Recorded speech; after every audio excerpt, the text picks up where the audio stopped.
Hello दोस्तों, कैसे हो आप सब। आई होप आप अच्छे होंगे और मजे कर रहे होंगे। आज की क्लास में हम लोग पढ़ेंगे फंक्शन। फंक्शन क्या होता है, इस पर बेस्ड हम लोग क्वेश्चंस करेंगे।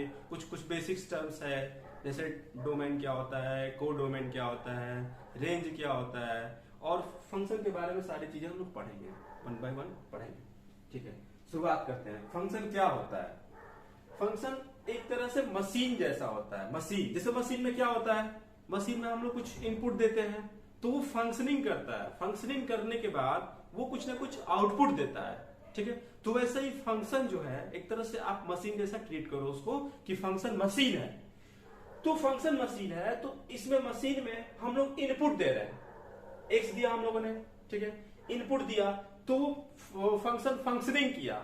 फंक्शनिंग करके हम लोग को आउटपुट दे दिया, वाई कुछ दे दिया आउटपुट। तो ये होता है फंक्शन। ठीक है, फंक्शन आपको दो जगह देखने को मिलेगा। ठीक है, एक तो ये फंक्शन कब, जब वो रिलेशन का स्पेशल फॉर्म हो। ठीक है, function as a special form of relation. ठीक है, ऐसा होगा तब दिखेगा। दूसरी जगह आपको कहां कहां दिखेगा फंक्शन, जैसे कि ये फंक्शन इज ए रूल और पैटर्न और फार्मूला। जैसे कि इलेट है, इलेट का मतलब, आई का मतलब हो गया इनवर्स फंक्शन, ए का मतलब, एल का मतलब हो गया लॉगरिथम फंक्शन, ए का मतलब अलजेब्रिक फंक्शन, टी का मतलब ट्रिग्नोमेट्रिक फंक्शन, और ई का मतलब एक्सपोनेंशियल फंक्शन। हम लोगों ने 10th में पढ़ा है ट्रिग्नोमेट्री, तो वहां पे हम लोगों ने थोड़ा बहुत हल्का फुल्का जाना ट्रिग्नोमेट्रिक फंक्शन के बारे में, हल्का फुल्का जाना है। और अलजेब्रा हम लोगों ने पढ़ा है, उसमें हम लोगों ने पढ़ा है अलजेब्रिक फंक्शन। ठीक है, ये हम लोग पहले पढ़ चुके हैं, बस पता नहीं था कि हाँ ये फंक्शन है। ठीक है, वही बात है। चलो आते हैं हम लोग यहां से, function as a special form of relation. ठीक है, तो कौन सा रिलेशन फंक्शन होता है। ठीक है, कौन सा रिलेशन फंक्शन होता है, वो रिलेशन फंक्शन होता है जो फंक्शन के लिए क्वालिफाई कर जाए, वही रिलेशन फंक्शन होता है। मतलब समझ नहीं आया। ठीक है, अभी थोड़ी देर बाद समझ में आ जाएगा। उससे पहले आप लोग को मैं ये बता रहा हूं कि फंक्शन के लिए एग्जिस्टेंस, कब फंक्शन एग्जिस्ट करेगा, कब नहीं करेगा। ठीक है, जब वो कोई रिलेशन दे रखा होगा, अगर फंक्शन उस रिलेशन में एग्जिस्ट करेगा तो वो उसी में हम लोग बोलेंगे कि ये function as a special form of relation है। ठीक है, अगर एग्जिस्ट नहीं करेगा तो ये स्पेशल फॉर्म ऑफ रिलेशन नहीं है। ठीक है, चलो, तो ये इसका एग्जिस्टेंस क्या है। एग्जिस्टेंस का मतलब अस्तित्व। जैसे कि हम लोग देखेंगे, हम लोगों का ह्यूमन लाइफ का, ह्यूमन बॉडी का क्या एग्जिस्टेंस है। एग्जिस्टेंस है ना कि हम लोग जीने के लिए कुछ ना कुछ टर्म्स एंड कंडीशन चाहिए, कुछ जरूर नीड है, उसके बिना हम लोग नहीं रह सकते, एग्जिस्ट ही नहीं कर सकते हैं। जैसे आपका एयर, वाटर, फूड एक्सेट्रा। तो वैसे ही फंक्शन के लिए क्या क्या नीड है वो हम लोग पढ़ेंगे। जैसे क्या है, पहला नीड क्या है, all elements of first set should have a relation in second set. मतलब समझ नहीं आया, मैं बता रहा हूं। जैसे मैंने एक सेट बनाया यहाँ पे, दूसरा सेट बनाया यहाँ पे, इसका मैंने नाम दे दिया इस सेट का, सपोज दैट ए, इस सेट का बी, इस सेट का मैंने नाम दे दिया ए और इसका बी। ठीक है, इसमें मैंने कुछ एलिमेंट लिख लिया, जैसे ए बी सी, इसमें भी कुछ एलिमेंट लिख लिया 1 2 3 4। ठीक है, तो अगर यहां पे ये जो सेट ए में जितने सारे एलिमेंट है, इनका रिलेशन हो ऐसे, जैसे कि ए का 1 से, या बी का 4 से, सी का 3 से, ऐसा। तो ये देखो, आप सेट ए के जितने सारे एलिमेंट है ना, इनका एक यूनिक इमेज है, यूनिक एंड डिस्टिंक्ट इमेज होना चाहिए। ठीक है, इमेज का क्या मतलब हुआ, इमेज का मतलब ये हुआ कि अगर अगर कोई फंक्शन है, ठीक है, कोई भी फंक्शन है, उसमें अगर हम लोग ए इनपुट दे रहे हैं तो आउटपुट उसमें 1 आ गया। ठीक है, अगर उसमें बी दे रहे हैं इनपुट तो आउटपुट में 4 आ गया। तो यही चीजें है। ठीक है, तो वही बात है कि सारे जो एलिमेंट है ना, इनके यूनिक एंड डिस्टिंक्ट इमेज होना चाहिए। यूनिक का क्या मतलब है, एक ही होना चाहिए, एक का एक ही होना चाहिए। क्वेश्चंस करेंगे और क्वेश्चंस करके जानेंगे कि ये रिलेशन फंक्शन है या नहीं है। जैसे क्वेश्चन है यहाँ पे, सेट ए में मान लिया कि एक स्टूडेंट है और ये बर्थ प्लेसेस है, तो ये अलग अलग स्टूडेंट है, जैसे ए बी सी और ये डी अलग अलग स्टूडेंट है और ये बर्थ प्लेसेस है। 1 2 3 4 5, ठीक है। तो ये फंक्शन होने के लिए आप इसको डेली लाइफ से रिलेट करना थोड़ा सा, ठीक है। अभी देखो सारे जो स्टूडेंट होंगे ना, यहाँ पे ए बी सी डी, इस सारे स्टूडेंट का यहाँ पे देखो, इसका बर्थ लोकेशन 1 है, ठीक है, इसका 2 है, इसका 3 है, और एक डी एक ऐसा स्टूडेंट है जिसका 2 बर्थ लोकेशन है, 4 और 5। क्या आप सोचो, थोड़ा सा दिमाग लगाओ, क्या ऐसा पॉसिबल है क्या किसी एक लोग का 2 बर्थ प्लेस हो? नहीं ना। तो इसीलिए ये फंक्शन नहीं हुआ। ये रिलेशन है बट फंक्शन नहीं है, ठीक है। यहां पे देखें, यहां पे अगर हम लोग देखें तो फिर वैसे ही ट्रीट करेंगे इसको कि सेट ए है और ये सेट बी है। सेट ए किसका है? स्टूडेंट का सेट है, और बी किसका है? बर्थ प्लेसेस का सेट है, ठीक है। तो यहां पे देखो, ए का बर्थ ए एक ऐसा स्टूडेंट है जिसका 1 बर्थ प्लेसेस है, ठीक है। ये बी का 2 है, सी का 3 है। ये बर्थ प्लेसेस नाम है, ये मतलब 1 2 3, आप 1 को मान लो कि दिल्ली है, 2 क्या है? मुंबई है, 3 क्या है? शिमला है, कुछ भी मान लो, ठीक है। तो मैंने उसको 1 2 3 एक अलग अलग नाम दे दिया बर्थ प्लेसेस को। तो आप मेरे को बात बताओ, दुनिया में कोई एक ऐसा भी इंसान होगा क्या जिसका बर्थ प्लेस होगा ही नहीं? अरे या तो घर होगा, या तो घर पे भी होगा, तो उसका घर भी तो कहीं ना कहीं ला ही करेगा कि नहीं करेगा? बस वही सी बात है ना। तो यहां पे देखो, ये डी एक ऐसा स्टूडेंट है जिसका कोई बर्थ प्लेस तो है ही नहीं। बताओ ये पॉसिबल है क्या? नहीं है ना। इसीलिए ये भी फंक्शन नहीं हुआ, ठीक है। फंक्शन नहीं हुआ क्योंकि इसका बर्थ प्लेस ही नहीं है, ठीक है। आप इसे भी रिलेट कर सकते हो। यहां पे क्या था? All element of first set should have a relation in second set. यहां पे बताओ, यहां पे डी सेट ए का एलिमेंट है, इसका सेट बी के एलिमेंट से कोई रिलेशन है? नहीं है, इसीलिए ये फंक्शन नहीं हुआ, ठीक है। चलो पक्की बात, समझ में आई? ठीक है, आगे बढ़े। ऐसे यहां पे देखो, सेट ए का एलिमेंट है, और सेट ए का एलिमेंट है सारे ए बी सी डी, और ये सेट बी का एलिमेंट है, ठीक है। तो यहां पे देखो, एक ए नाम का एक ऐसा स्टूडेंट है जिसका बर्थ प्लेसेस है, बी का भी बर्थ प्लेसेस है, सी का भी बर्थ प्लेसेस है, और डी का भी बर्थ प्लेसेस है। पर यहाँ पे ये जो 5 वाला प्लेसेस है ये वैकेंट रह गया, पर कोई दिक्कत नहीं। ऐसे बहुत सारे, मान लो कि आप सपोज दैट आपके ही क्लास में अलग अलग जगह से लोग आए हैं पढ़ने के लिए, तो हर एक स्टूडेंट का, इवन टीचर का कोई ना कोई बर्थ प्लेसेस होगा। मान लो कि एक क्लासरूम में 100 लोग हैं, ठीक है, इंक्लूडिंग टीचर, तो 100 है बर्थ प्लेसेस। तो आप मेरे को बात बताओ, इस पूरी यूनिवर्स में क्या ऐसा बहुत सारे होंगे ना बर्थ प्लेसेस जो इन 100 में से नहीं होगा ना। ऐसे प्रैक्टिकल डेली लाइफ में आप देखो तो ऐसा हो सकता है, पॉसिबल है। तो वही बात है, यहाँ पे देखिए, तो यहाँ पे इन सबका है, सबका बर्थ प्लेसेस है, पर इन सारे स्टूडेंट का बर्थ प्लेसेस है, पर ये जो यहाँ पे जो प्लेस है 5, इसका कोई स्टूडेंट नहीं है। पर कोई बात नहीं, ये फंक्शन है। क्यों है? आप समझ पा रहे हैं क्यों है? क्योंकि यहाँ पे सारे स्टूडेंट का बर्थ प्लेस है, और यहाँ पे एक बर्थ प्लेस खाली रह जाए कोई दिक्कत नहीं है।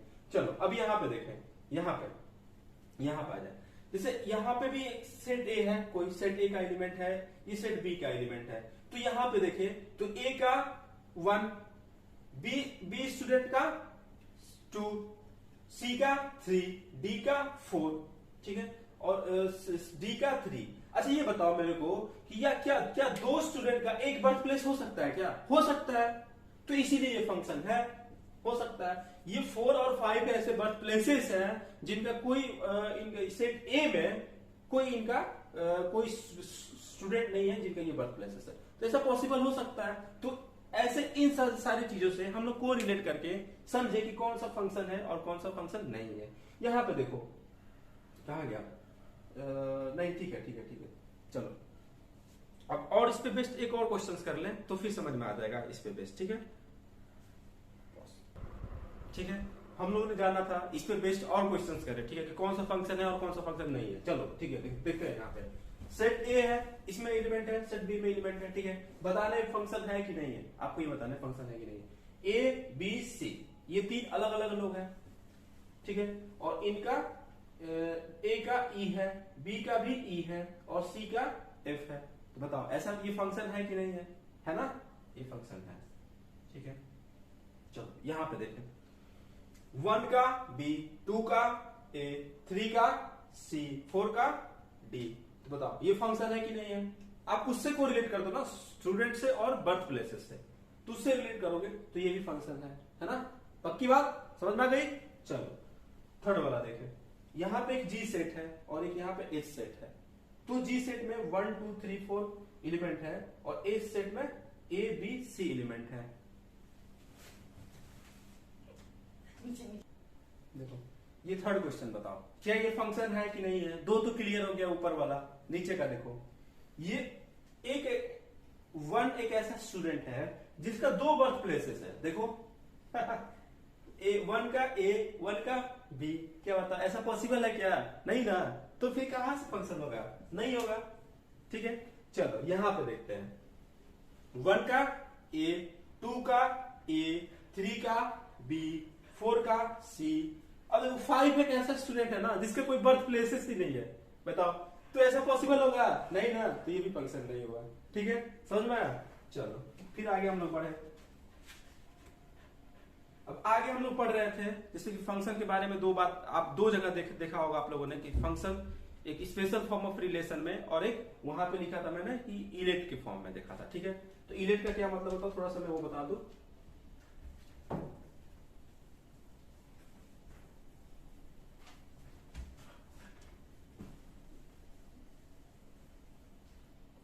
इसमें क्या था, जैसे फंक्शन एज ए रूल था, ये हम लोग पढ़ रहे थे। इसके अंदर इलेट था, इलेट। आई का मतलब इनवर्स, इनवर्स फंक्शन।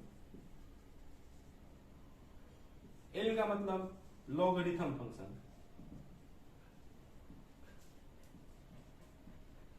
ए का मतलब अलजेब्रिक फंक्शन।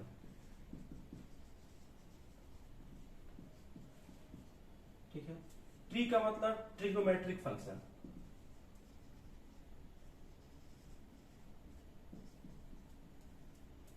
और ये ई का मतलब एक्सपोनेंशियल फंक्शन।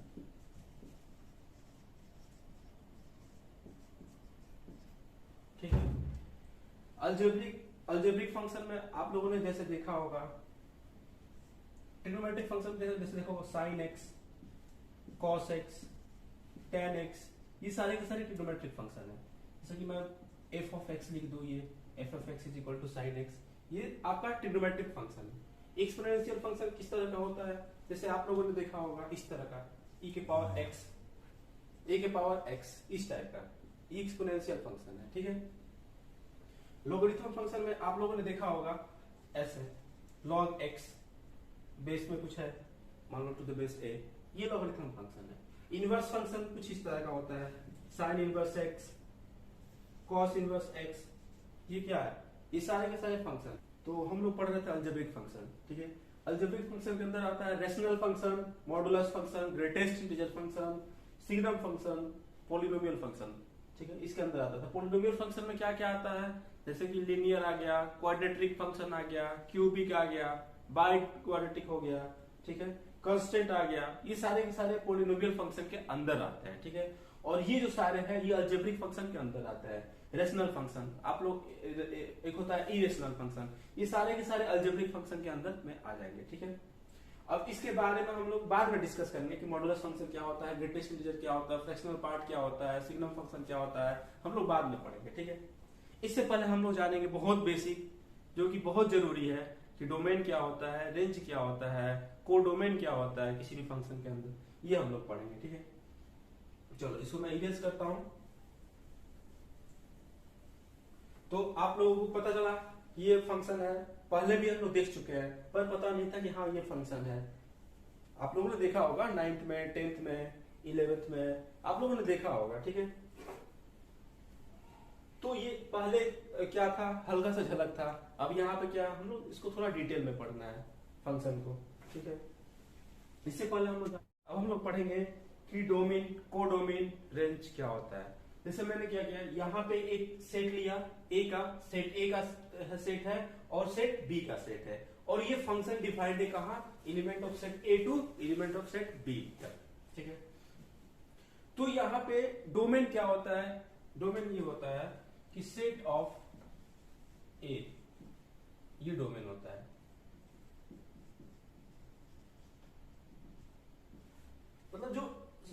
सेट ए के जितने सारे एलिमेंट है ना, इनका कलेक्शन भी बोल सकते हैं ऐसे, जैसे कि ए बी सी डी, ये डोमेन हो गए। ठीक है, चलो रेंज क्या होता है? रेंज क्या होता है? रेंज मतलब जो इनका इमेज बनेगा ना, जैसे कि अगर मैं पूछूं कि ये फंक्शन का ए पे क्या वैल्यू आ रहा है, बी पे क्या इमेज बन रहा है, सी पे क्या बन रहा है, वो आपका रेंज होगा। बोल सकते हैं हम लोग set of images is range. या ठीक है, रेंज क्या होता है? Set of image is range. ठीक है, कोडोमेन क्या होता है? जो set A is known as domain. Domain set A क्या हो जाएगा? डोमेन हो जाएगा। और सेट बी क्या होगा? वो कोडोमेन होगा। Set of B is codomain.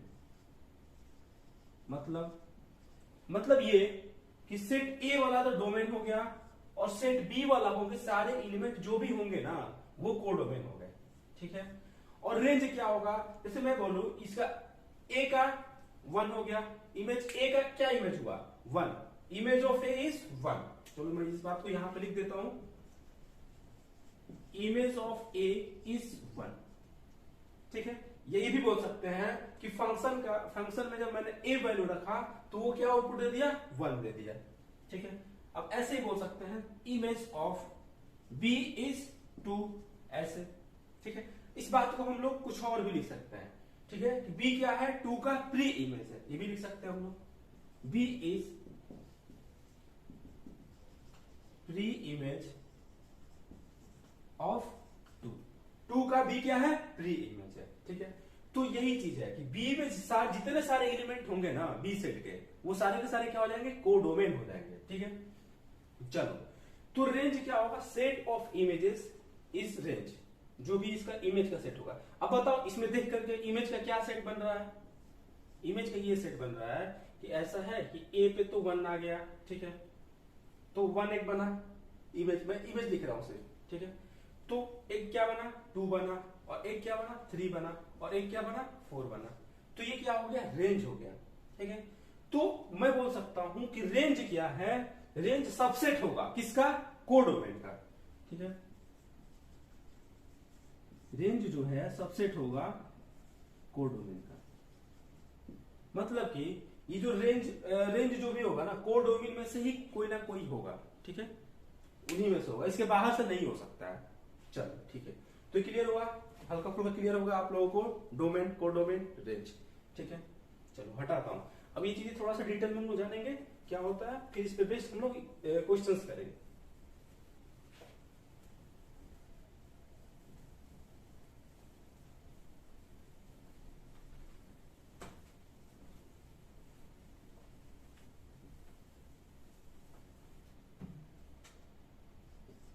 जैसे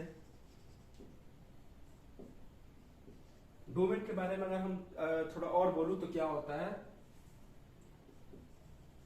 those value of X where function is defined. या इसके आगे हम लोग ये भी लिख सकते हैं, set of all those value, set of all those value of x for which function is defined. ठीक है, या वेयर फंक्शन इज डिफाइंड, एक ही बात हुआ। तो फंक्शन कोई भी फंक्शन है, एक्स के किन वैल्यू पे वो फंक्शन डिफाइंड है, वो जिन वैल्यू पे डिफाइंड होगा ना, उनको हम लोग डोमेन बोल देते हैं। ठीक है, चलो तो इसमें कुछ फंक्शन है, उसके बारे में जानेंगे। जैसे क्या एक फंक्शन है, एफ एक्स है, 1/f(x) है ये फंक्शन। ठीक है, तो इसका क्या डोमेन होगा ये हम लोग जानेंगे। 1/√f(x) है, तो ये फंक्शन डिफाइन करने के लिए क्या इसका डोमेन होगा। ठीक है, तीसरी बात, जैसे कि मैं बोल सकता हूं एक NPR। ठीक है, चौथा NCR, इनका हम लोग जानेंगे डोमेन क्या है क्या नहीं है। ठीक है, और क्या दिमाग में, और क्या हम लोग ले सकते हैं, कई सारे होते हैं। जैसे कि मैं कुछ और ले सकता हूं, जैसे कि 1/fx, ये ले लेता हूं मैं।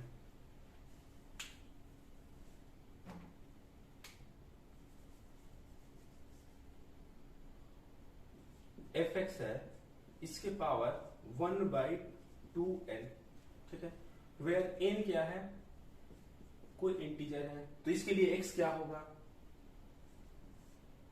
एफ एक्स की पावर 1/2n+1, ठीक है, n इंटीजर है, तो x क्या क्या होगा, x क्या होगा मतलब वो आपको x की वो वैल्यू बताना है जहां पे फंक्शन डिफाइंड है, ठीक है, फंक्शन डिफाइंड है। अच्छा फंक्शन कब नहीं डिफाइंड होगा, जहां 0/0 का फॉर्म बन रहा होगा, या फिर इन्फिनिटी का, इन्फिनिटी आपको मतलब फंक्शन में आपको ऐसा दिखेगा कि इन्फिनिटी टेंडिंग टू इन्फिनिटी हो, 0/0 हो, इन्फिनिटी के पावर 0 हो, 0 के पावर 0 हो, इस टाइप का जो है ना, मतलब इस टाइप का जो वैल्यू है, ठीक है, जैसे आप x की वैल्यू कुछ रख के देख रहे हो, जब ऐसे ऐसे आपको मिलेगा ना तो वहां भी फंक्शन नॉट डिफाइंड होगा, ठीक है।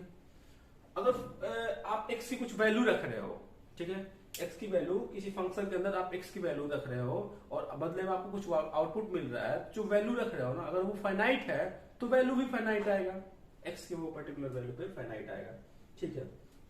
चलो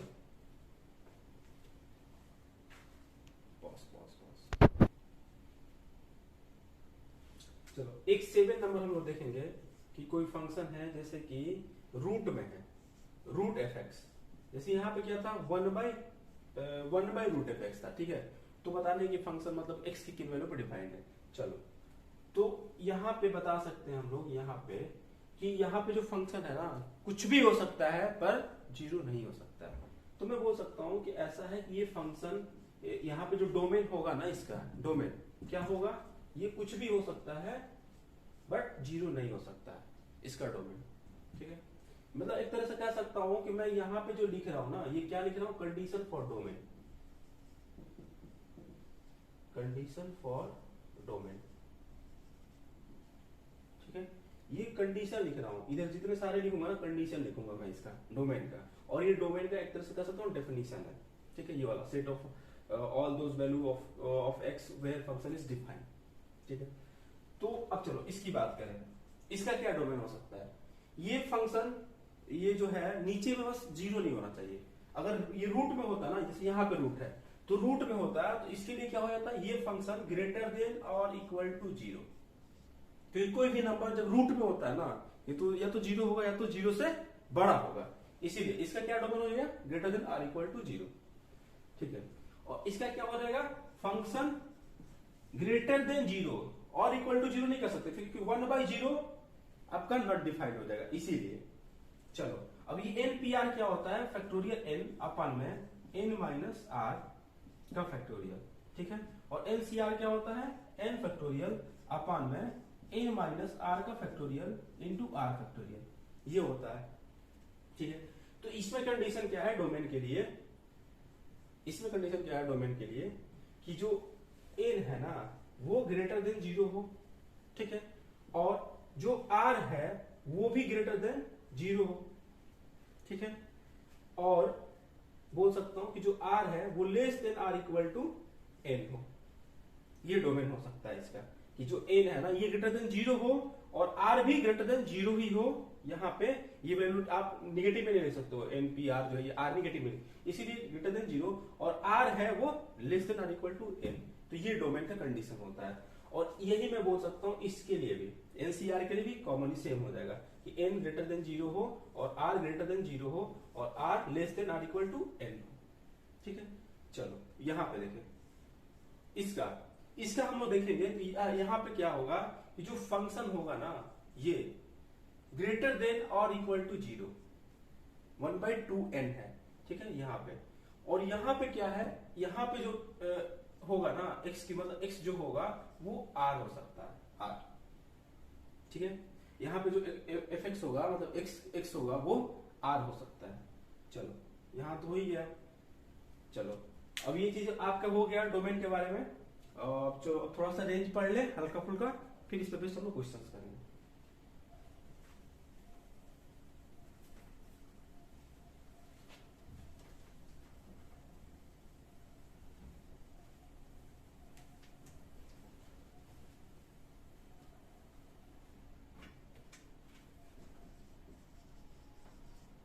रेंज क्या होता है, ठीक है, तो रेंज ये होता है कि बोल सकता हूं set of images is range, ठीक है, ये होता है। ये भी बोल सकते हैं हम लोग value of function H range, ठीक है, ये रेंज होता है, ठीक है। अब अच्छा थोड़ा सा हम लोग फंक्शन के बारे में देखें। सपोज दैट ये कोई एक मशीन है, ये मैं एक मशीन बना रहा हूं, ठीक है।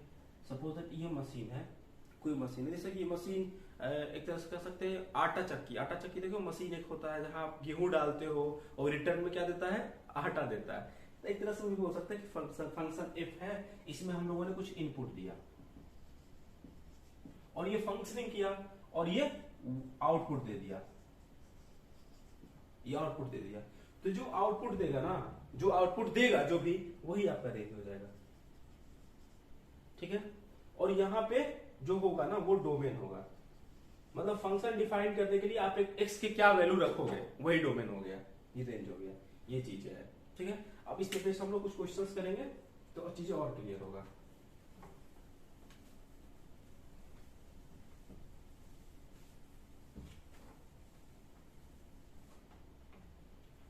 अब जैसे एक टॉपिक है छोटा सा, value of a function at x is equal to a. इसका क्या मतलब हुआ? मतलब इसका ये मतलब हुआ जैसे कि मान लो कोई फंक्शन है y is equal to F of X, ऐसा कोई फंक्शन है, तो ये एट एक्स मतलब वैल्यू क्या होगा फंक्शन का at x is equal to a पे, तो हम लोग क्या करेंगे डायरेक्ट इसमें वैल्यू पुट कर देते हैं, जैसे y is equal to F of a, तो यही आपका वैल्यू हो जाएगा फंक्शन का at x is equal to a पे, ठीक है। चलो अब हम लोग इस पे बेस्ट क्वेश्चंस करें डोमेन और रेंज पे,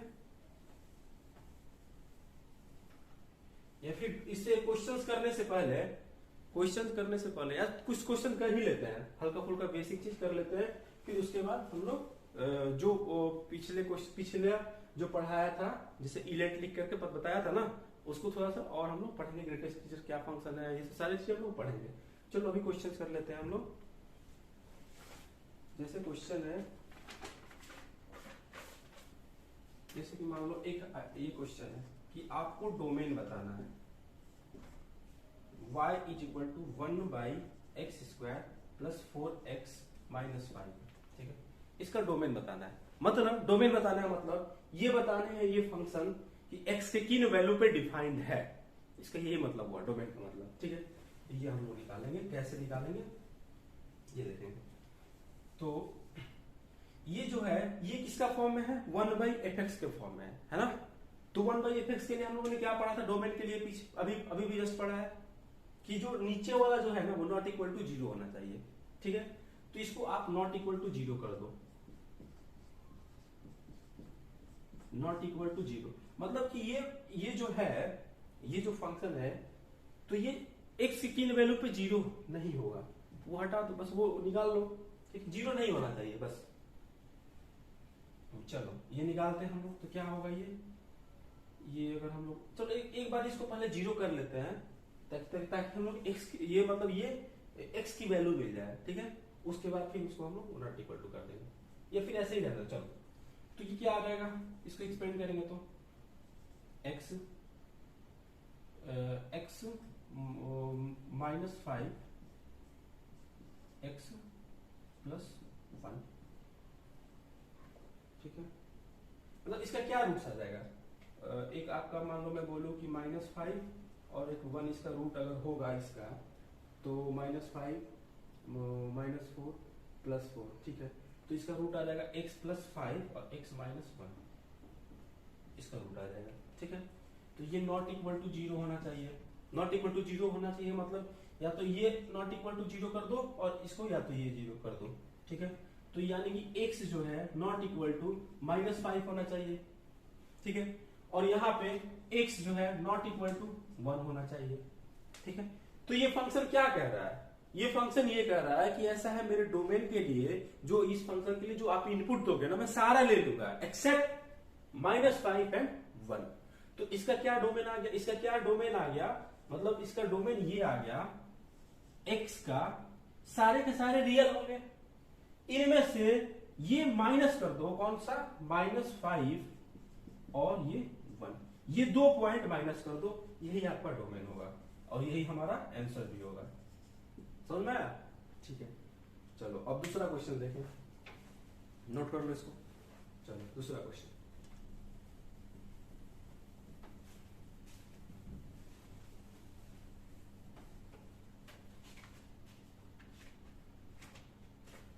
जैसे मान लो यहाँ एक क्वेश्चन है, x माइनस अंडर रूट में x माइनस 1 प्लस अंडर रूट में 5 माइनस एक्स। इसका क्या करना है आपको, डोमेन निकालना है। ठीक है, डोमेन निकालना है। डोमेन कैसे निकालेंगे, अगर सिर्फ एक रहता तो कोई दिक्कत ही नहीं था, यहाँ पे 2 है तो आप क्या करोगे, पहले आप इसका डोमेन निकालोगे। मान लो सपोज इसका डोमेन D1 आया, इसका डोमेन निकालोगे, आप इसका डोमेन D2 आया, तो ये ऐड कर रहे हो।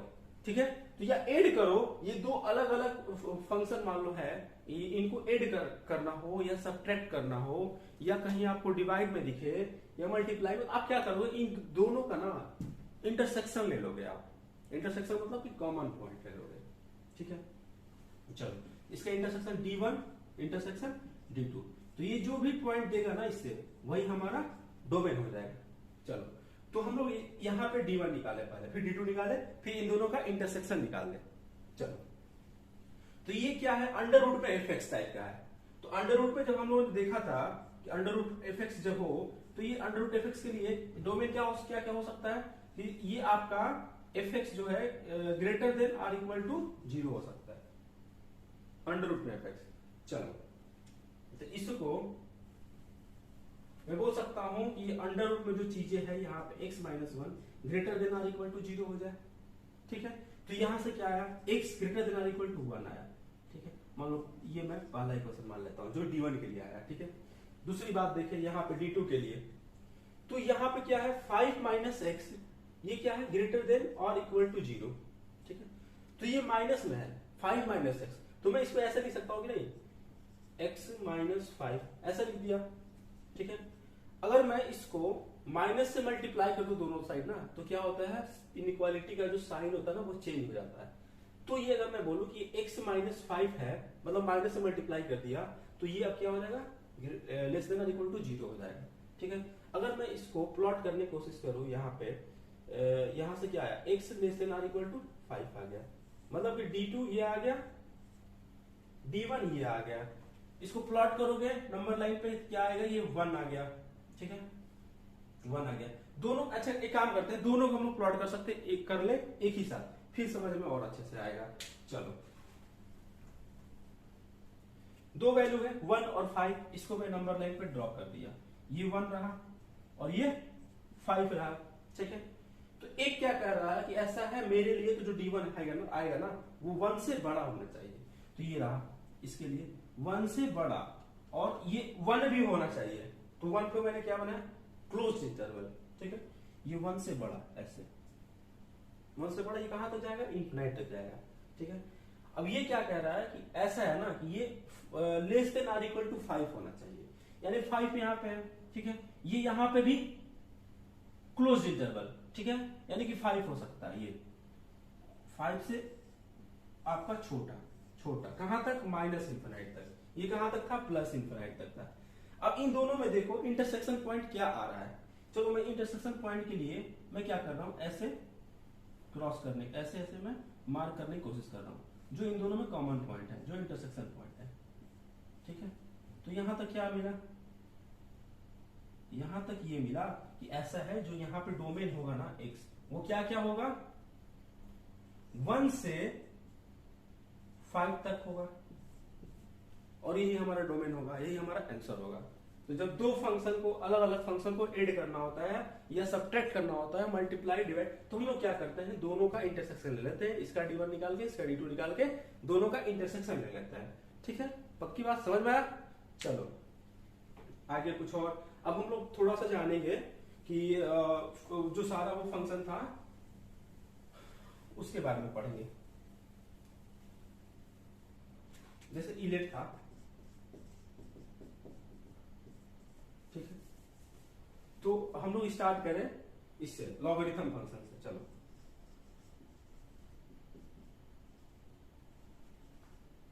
Logarithm function.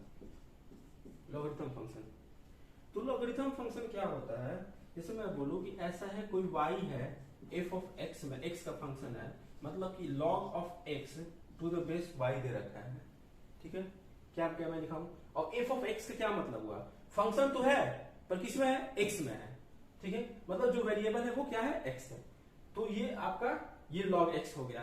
तो यहाँ पे जो इसका जो कंडीशन होता है ना, जो कंडीशन होता है क्या क्या होता है कि जो x है वो ग्रेटर देन 0 हो, ठीक है, जो a है वो भी ग्रेटर देन 0 हो, पर a क्या है वो 1 नहीं होना चाहिए, ठीक, ये होता है।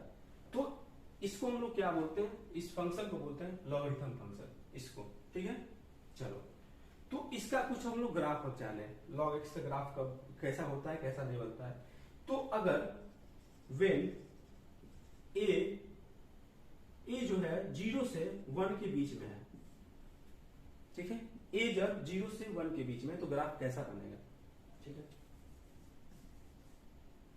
इसका ग्राफ कुछ ऐसा बनता है, जैसे मान लो ये x है, ये y है, ठीक है, तो इसका जो ग्राफ बनेगा कुछ ऐसा बनेगा, ठीक है, जब 0 से 1 के बीच में है तो, ठीक है। अगर when जो a है वो ग्रेटर देन आर, जब a से बड़ा हो, जब 1 से बड़ा हो, तब इसका ग्राफ कैसा बनेगा, कुछ ऐसा बनेगा, ये x है, ये y है, कुछ इस टाइप का बनेगा, log x का ग्राफ, ठीक है, ऐसा बनेगा।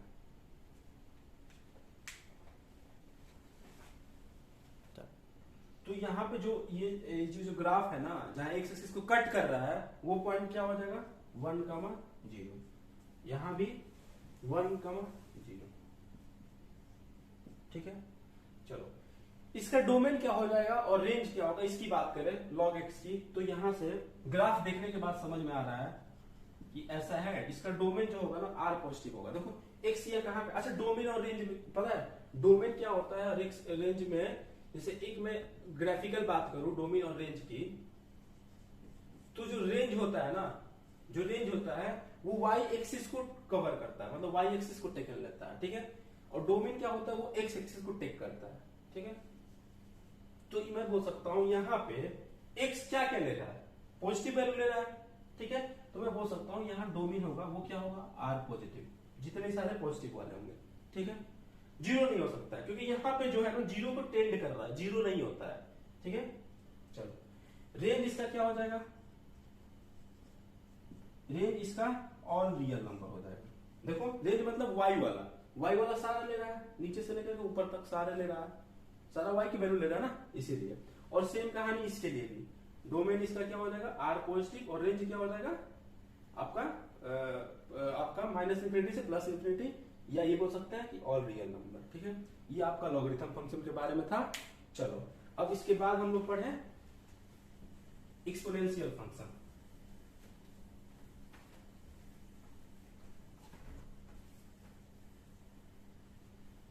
वन बाय वन क्लियर करने से ये हो गया। चलो, एक्सपोनेंशियल फंक्शन,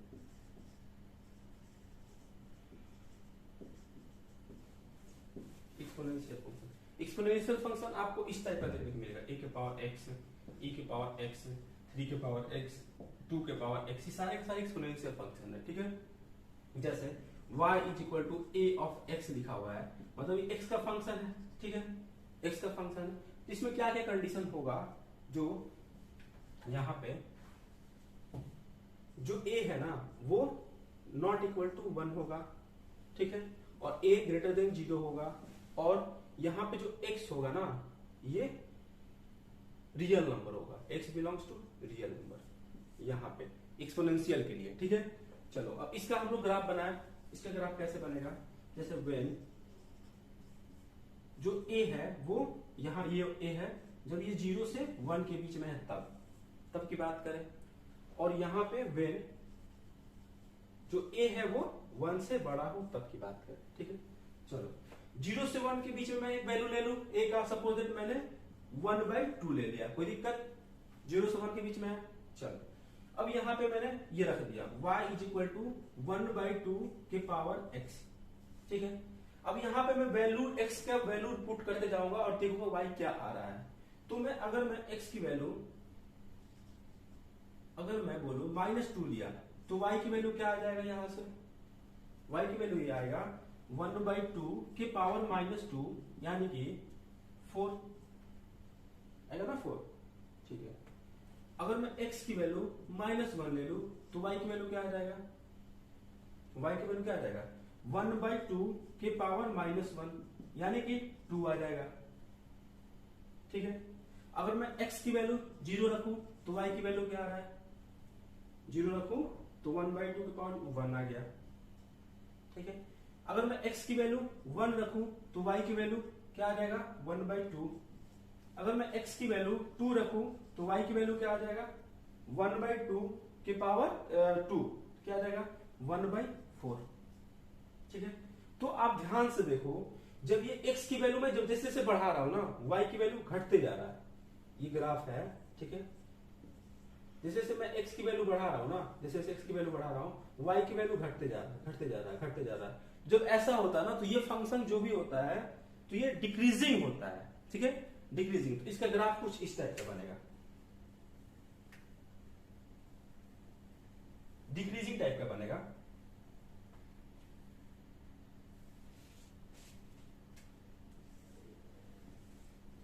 ये x है, ये y है, तो इसका कुछ ग्राफ जो है इस टाइप का बनेगा, डिक्रीज होता हुआ दिखेगा आपको, इस तरह का डिक्रीज होते हुए दिखेगा, ठीक है। तो यहां पे 0 पे 1 वैल्यू आ रहा है, 0 पे 1 वैल्यू आ रहा है, और -2 पे 4 आ रहा है। मान लो इधर -2 कहीं होगा तो -2 पे 4 वैल्यू आ गया, फिर इधर कहीं -1 होगा तो -1 पे 2 वैल्यू आ गया, है ना। ये फंक्शन डिक्रीज होते जा रहा है। अब यहाँ पे रखोगे x की वैल्यू 1 तो यहाँ पे भी ये फंक्शन जो है ना ये डिक्रीज होते जाएगा, ऐसे ऐसे ऐसे, ये 0 कभी नहीं होगा, 0 को टेंड करेगा, ठीक है, ये बात है। जैसे अगर मैं बोलूं कि यहाँ पे x की वैल्यू इंफिनिटी, यहाँ पे मान लो कि -∞ रख लो, सपोज दैट मैं -∞, इधर -∞, तो क्या आ जाएगा a के पावर -∞, क्या आ जाएगा, मैं x की जगह पे -∞ रखूं तो क्या आ जाएगा, वो 1/2 के पावर -∞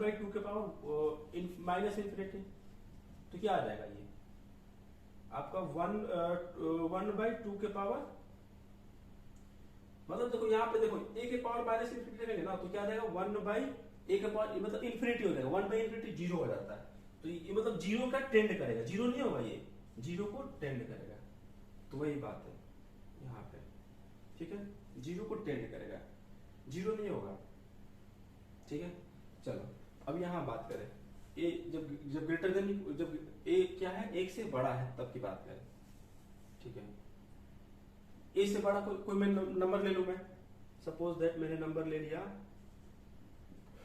2 ले लिया, तो 2 की वैल्यू अब हम लोग यहाँ पे 2 रख के देखें, y इज इक्वल टू 2 के पावर x, ऐसे। अब x की वैल्यू मैं यहाँ पे 1 रखूं तो y क्या आ जाएगा 4, x की वैल्यू 2 रखूं तो y क्या आ जाएगा, सॉरी 1 रखते ही तो 2 है ना, 2 और y 4, 3 रखते 8। चलो मैं अब निगेटिव की वैल्यू 0 रख लूं, x 0 रखूं तो y क्या आ जाएगा 1, ठीक है। अगर मैं x निगेटिव रखूं, x -1 तो y क्या आ जाएगा 2 के पावर -1 1/2, ठीक है। x अगर मैं -2 रखूं तो y क्या आ जाएगा, -2 रखते ही क्या आ जाएगा 2 के पावर -2 यानी कि 1/2 के पावर 2 यानी कि 1/4। तो यहाँ पे देखो, यहाँ पे क्या हो रहा है, x जैसे से बढ़ा रहा हूं y की वैल्यू बढ़ते जा रहा है, मतलब कि ये फंक्शन जो होगा इंक्रीजिंग होगा। तो इंक्रीजिंग होगा तो इसका ग्राफ कुछ ऐसे बनेगा,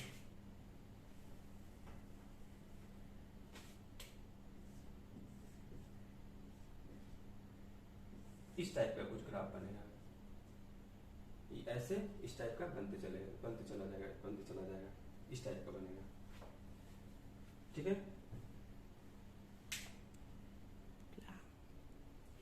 तो हम लोगों ने लॉगरिथम फंक्शन देख लिया, एक्सपोनेंशियल फंक्शन देख लिया, ठीक है। अब हम लोग क्या देखेंगे, हम लोग ये पढ़ेंगे मॉडुलस फंक्शन, ठीक है। जैसे वो क्या अलजेब्रिक में आ जाता है मॉडुलस फंक्शन, उसको देखेंगे। चलो हटा रहा हूं इसको मैं।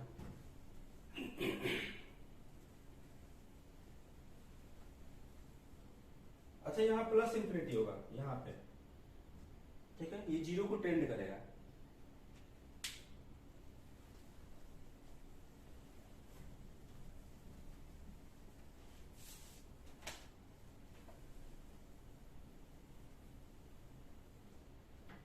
उनको पढ़े क्या, मॉडुलस फंक्शन,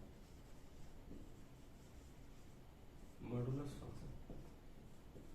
जैसे ये क्या होता है, जैसे y इज इक्वल टू बोल सकता हूं एफ ऑफ एक्स, या अंडर रूट में एक्स स्क्वायर हो तो हम लोग लिखते हैं मॉड ऑफ एक्स, और यही होता है मॉड ऑफ एक्स, इसी को बोलते हैं modulus function, is known as modulus function. ठीक है, मतलब अगर कोई अंडर रूट में एक्स स्क्वायर हो तो उसको हम लोग क्या लिख देते हैं, मॉड एक्स लिख देते हैं, यही मॉडुलस फंक्शन होता है। जैसे कि अगर मैं कुछ इस टाइप कर दूं कि ऐसा है y is equal to under root में एफ ऑफ एक्स का सपोज दैट की स्क्वायर है, ठीक है, इसको कैसे लिखेंगे, मॉड ऑफ एक्स लिख देंगे। मतलब जो अंडर रूट में स्क्वायर में जो भी होगा ना उसको बाहर हम लोग मॉड में सिर्फ एक बार लिखेंगे, मतलब इसके स्क्वायर नहीं लिखेंगे पावर। जैसे यहाँ अंडर रूट में एक्स स्क्वायर था तो बाहर निकल के मॉड एक्स लिखा, ठीक है, ये अंडर रूट में एफ ऑफ एक्स स्क्वायर है तो ये मॉड ऑफ एक्स हो जाता है, ठीक है। चलो अब ये मॉड एक्स जो होता है ना, मॉड एक्स, ये कैसे लिखते हैं हम लोग, मॉड एक्स, ये एक केस में एक्स हो जाता है और एक केस में माइनस एक्स हो जाता है। मतलब जहां जहां मॉड एक्स लिखा है उसको आप कहीं एक एक्स लिख सकते हो, कहीं माइनस एक्स लिख सकते हो। कब, when X greater than or equal to 0। जब x 0 या 0 से बड़ा हो ना तो मॉड x को जब ओपन करोगे तो वो x लिखा जाता है। लेकिन अगर x जो है 0 से छोटा है, निगेटिव है, तो ये मॉड x माइनस x लिख देते हैं। ऐसा क्यों करते हैं कि मॉड x की जो वैल्यू आती है ना वो ऑलवेज पॉजिटिव आती है। मॉड x की जो वैल्यू होती है इज ऑलवेज पॉजिटिव, इसलिए हम लोग करते हैं। मतलब आप मॉड x अगर आप निगेटिव वैल्यू लोगे ना तो मॉड क्या करेगा, उसको पॉजिटिव करके बाहर भेज देगा, ठीक है। जैसे कि मैं बोलूं कि ऐसा है कि -4 का मॉड क्या होगा, ठीक है, तो ये माइनस है ना, तो यहाँ पे x क्या है, माइनस में है ना, इसको कैसे लिखेंगे हम लोग, माइनस में है तो माइनस ऑफ -4x। कैसे क्यों लिखेंगे, क्योंकि जो x था वो क्या था, निगेटिव था, इसीलिए। तो यहाँ पे क्या वैल्यू आ जाएगा, माइनस ऑफ -4 मतलब कि 4।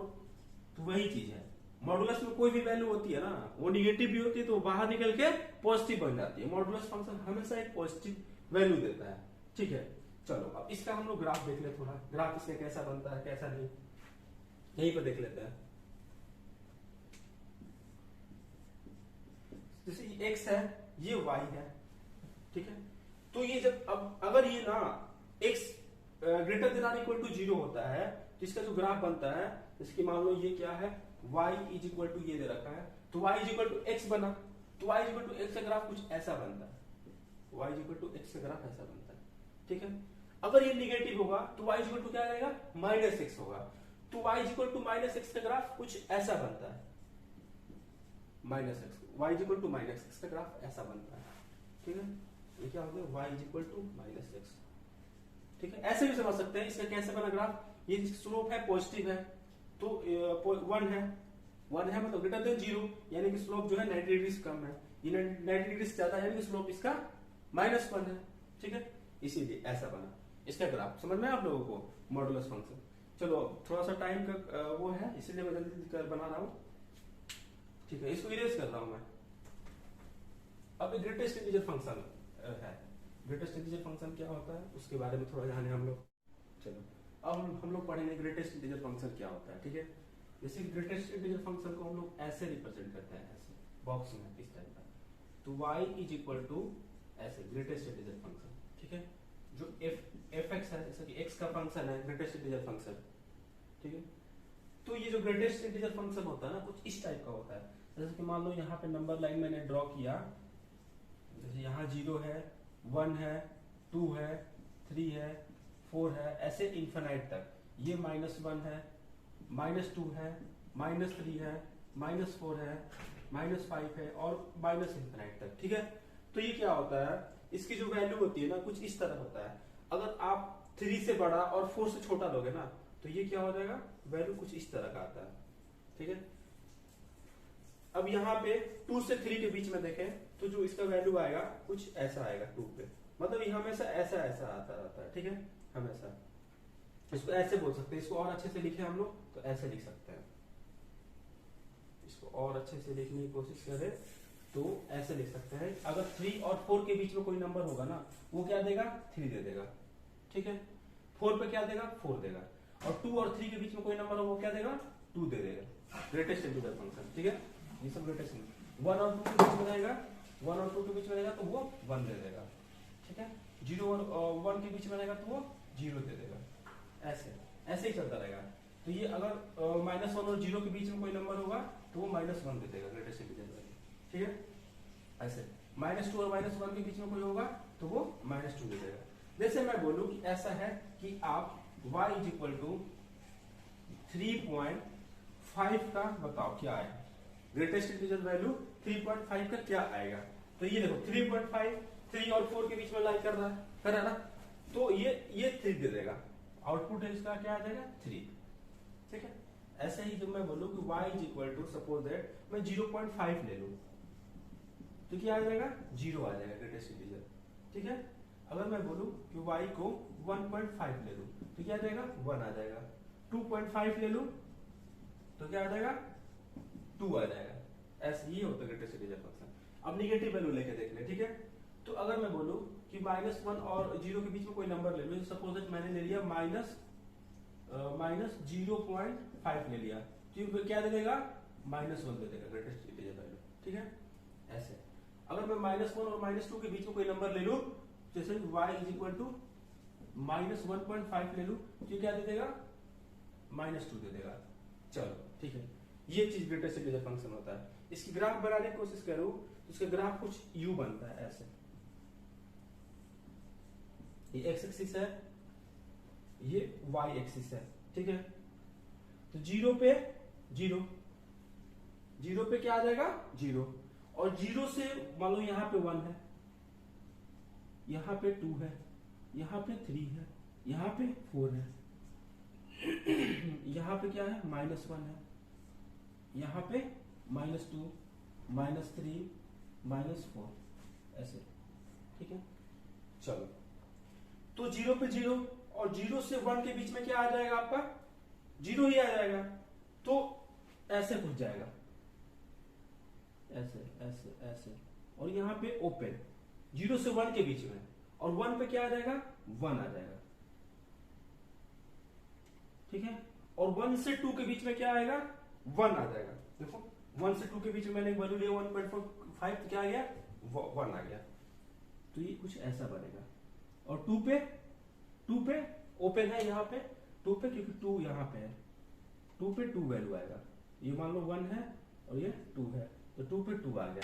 तो कुछ इस तरह का ग्राफ आपको देखने को मिलेगा, इस तरह का, इस तरह का आपको ग्राफ देखने को मिलता रहेगा ऐसे, ठीक है। आप नीचे इसका निगेटिव पे जाओ तो 0 पे तो 0 आ गया। अब आप जैसे 0 से इधर आओगे ना, मतलब जैसे -0.5 तो क्या आ जाएगा, -1 वैल्यू मिलेगा आपको, -1, और -1 पे तो 1 ही आएगा, ठीक है। तो चलो यहाँ ओपन है, ओपन क्योंकि 0 पे क्या आएगा, 0 ही आएगा, इसलिए यहाँ पे ओपन है, यहाँ पे क्लोज्ड है। चलो ये आपका -1 हो गया, -2, -3 ऐसे।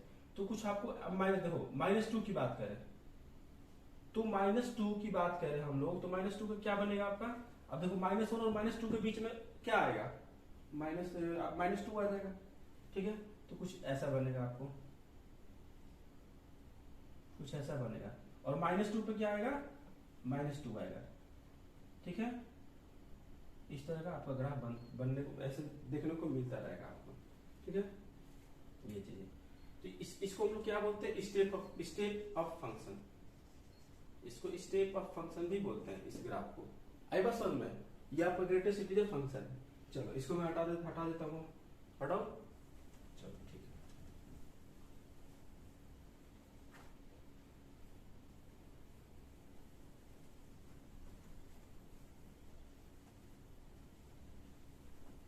एक होता है फ्रैक्शनल पार्ट फंक्शन।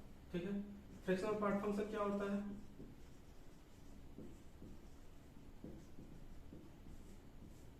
ये होता है आपका,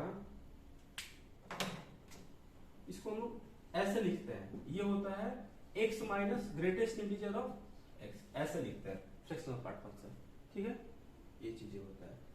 चलो अब क्या रह गया? फ्रैक्शनल पार्ट हो गया। एक सिग्नम फंक्शन देख लो, सिग्नम फंक्शन क्या होता है? Signum function y is equal to, ये क्या आ जाता है आपका, जैसे कि mod of x by x when x is not equal to 0। ठीक है, और ये आपका x, ये आपका 0 आ जाता है कब?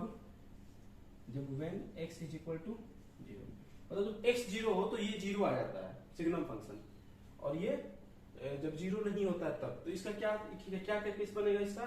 जब मान लो कि x ग्रेटर देन 1 हो या x लेस देन 1 हो, ऐसा बनेगा। तो ग्रेटर देन 1 हो तो मॉडुलस क्या आ जाएगा? पॉजिटिव हो जाएगा, यानी कि 1 हो जाएगा।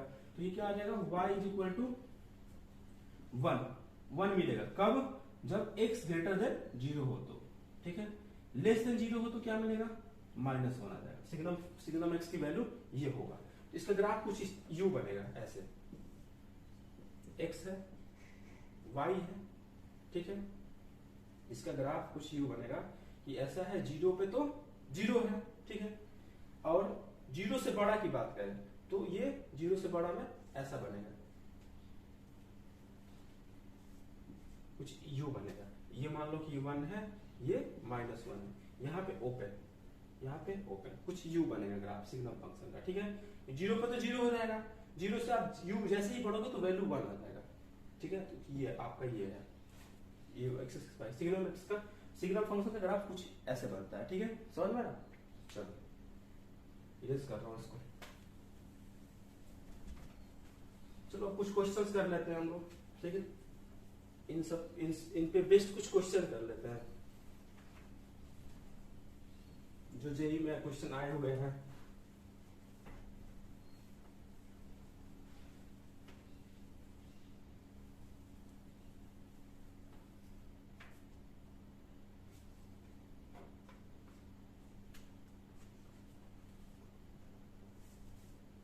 जैसे मैं बोलूं कि आप बताओ डोमेन क्या होगा इसका? log of 100x to log x plus 1 divided by -x। ये आपका जेई में क्वेश्चन आया हुआ है ये। ठीक है, इसको हम लोग सॉल्व करेंगे। ठीक है,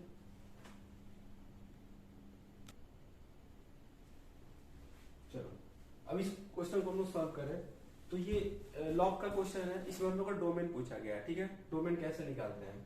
तो इसमें हम लोग कंडीशन लगाए, जैसे कोई होता था ना, जैसे कि हम लोगों ने पढ़ा था, जैसे कि log of suppose that fx है और इसका बेस gx है। तो इसमें हम लोग कंडीशन लगाते थे कि जो fx है वो ग्रेटर देन 0 हो। ठीक है, और जो gx है ये भी ग्रेटर देन 0 हो, और gx है नॉट इक्वल टू 1 हो। इसके डोमेन के लिए ये कंडीशन हम लोग लगाते थे। ठीक है, तो चलो यही कंडीशन हम लोग यहाँ पे लगाए तो क्या मिलेगा आपका? ये पहला, ये जो चीजें है ये लॉग के अंदर ये सारे के सारे ग्रेटर देन 0 होना चाहिए। ठीक है, इसको चलो मैं ग्रेटर देन 0 कर देता हूँ। Log base 10x plus 1 upon में माइनस x, ये ग्रेटर देन 0, पहला कंडीशन। ठीक है, दूसरा कंडीशन ये भी ग्रेटर देन 0 होना चाहिए। ठीक है, ठीक है, तीसरा कंडीशन ये जो है 100x, ठीक है, ये नॉट इक्वल टू 1 होना चाहिए। ठीक है, चौथा कंडीशन कि जो यहाँ पे अब log x है ना, ये x यहाँ पे ये क्या होना चाहिए? पॉजिटिव नंबर होना चाहिए कोई। तो यहाँ पे x ग्रेटर देन 0 होना चाहिए। अब इन सब का इंटरसेक्शन पॉइंट निकाल देंगे, जो भी आएगा इन सब का इंटरसेक्शन पॉइंट वही अपना डोमेन होगा। ठीक है, चलो चलो तो इसको सॉल्व करें हम लोग। तो मान लो मैंने इसको माइनस से मल्टीप्लाई कर दूं तो क्या आ जाएगा, 2 log 10x plus 1 divided by x less than 0। तो पहले देखेंगे कि किन पॉइंट पे 0 हो रहा है, पहले ये पॉइंट निकाल लेंगे। चलो मैं यहां सॉल्व कर लेता हूं इसको। 2 log 10x प्लस 1 किस पॉइंट पे 0 हो रहा है ये चेक करें अगर, तो क्या आ जाएगा ये -1/2 log 10x is equal to -1/2। ठीक है, तो अब यहां से हम लोग क्या बोल सकते हैं, x क्या आएगा 10 की पावर में -1/2। ठीक है, तो क्या आ जाएगा x इज इक्वल टू 1/√10, ये आ जाएगा 1/√10 पे ये वैल्यू 0 होगा। ठीक है, और 0 है, चलो इसका हम लोग बनाएंगे अगर, तो 0 1/√10 पॉजिटिव निगेटिव पॉजिटिव, हम लोग कैसी वैल्यू चाहिए, निगेटिव वैल्यू चाहिए। तो यहाँ पे x क्या आ जाएगा, इन दोनों के बीच में आ जाएगा, x बिलोंग्स टू 0 to 1/√10। ठीक है, और यहां से क्या x तो 0 है ही। ठीक है, यहां पे क्या है, x क्या नहीं होना चाहिए, 1/100 नहीं होना चाहिए, और यहां पे x तो 0 है ही। तो इन सब का आप इंटरसेक्शन पॉइंट लेंगे तो फाइनल क्या आ जाएगा हम लोगों का, x belongs to final 0 to 1/100। ठीक है, और यूनियन 1/100 टू 1/100 टू 1/√10 ये आएगा, और यही अपना आंसर होगा। समझ में आप लोगों को? अच्छा, ठीक है, ये क्वेश्चन जेई में आया हुआ है। हम लोग क्या निकालना है, रेंज ऑफ एफ एक्स। इस फंक्शन जो दे रखा है ना, इसका रेंज निकालना है। कैसे रेंज निकालेंगे इसका, तो पहले इसके रेंज निकालने से पहले मैं एक बात बता दूं आप लोगों को कि कोई क्वाड्रेटिक दिए रखा ना, जैसे ax² plus bx plus c दे रखा रहता है, अगर d लेस देन 0 है और a ग्रेटर देन 0 है, तो इसका जो ग्राफ बनता है ना वो अपवर्ड बनता है, और यहाँ जो वैल्यू होती है ना x की, वो -b/2a होती है। ठीक है, और x की वैल्यू ये वाला x की, ठीक है, और y की जो वैल्यू होती है वो -d/4a होता है, -d/4a टू इंफिनिटी में। रेंज क्या आता है इसका, -d/4a से इंफिनिटी तक। ठीक है, और यहाँ पे ये आपका क्लोज्ड इंटरवल होता है। ठीक है, अब ऐसे ही अगर मैं बोलूं कि अगर a लेस देन 0 रहता है तो इसका ग्राफ कुछ ऐसे बनता है, डाउनवर्ड पैराबोला बनता है इस तरह का। ठीक है, तो यहाँ पे -d/4a से -इंफिनिटी टू -d/4a इसका रेंज होता है। ठीक है, इसका, और यहाँ पे जो x की जो होती है वो क्या होता है, -d/2a, सॉरी -b/2a। यहाँ पे x की वैल्यू क्या आता है, -b/2a। चलो अब इसको सॉल्व करें, इसका हेल्प मिलेगा। यहाँ पे इसको हम लोग क्या करें, ब्रेक कर दे थोड़ा सा। ठीक है, इस तरह 3x² plus 9x plus 7 plus 10, ठीक है, divided by 3x² plus 9x plus 7, ऐसे लिख सकते हैं।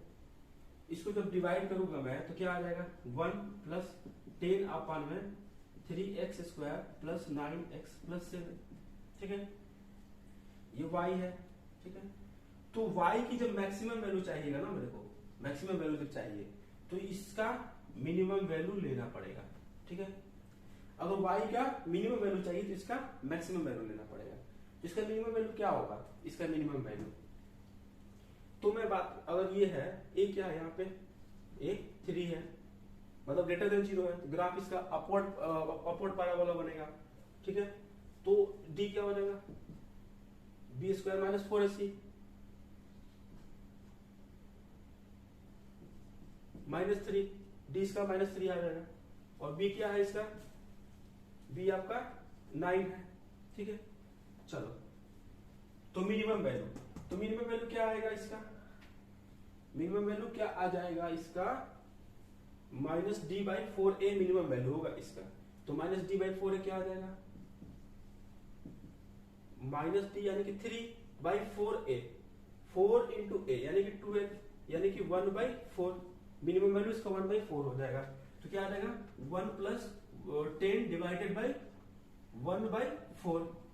तो क्या आ गया यहाँ से 1 प्लस ये 4 ऊपर चला गया तो कितना आ जाएगा 40 यानी कि 41 इसका मैक्सिमम वैल्यू हो गया। ठीक है, मिनिमम वैल्यू की बात करें तो मिनिमम वैल्यू निकालेंगे तो इसका मैक्सिमम वैल्यू लेना पड़ेगा क्योंकि मैक्सिमम से डिवाइड करोगे तभी तो मिनिमम आएगा।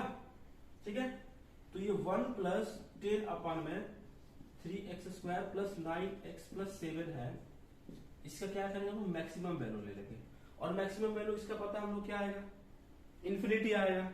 ठीक है, तो किसी चीज के पावर किसी चीज का डिवाइड बाय इन्फिनिटी वो 0 हो जाता है। तो y इसका मिनिमम वैल्यू क्या आ गया 1 प्लस 0 यानी कि 1।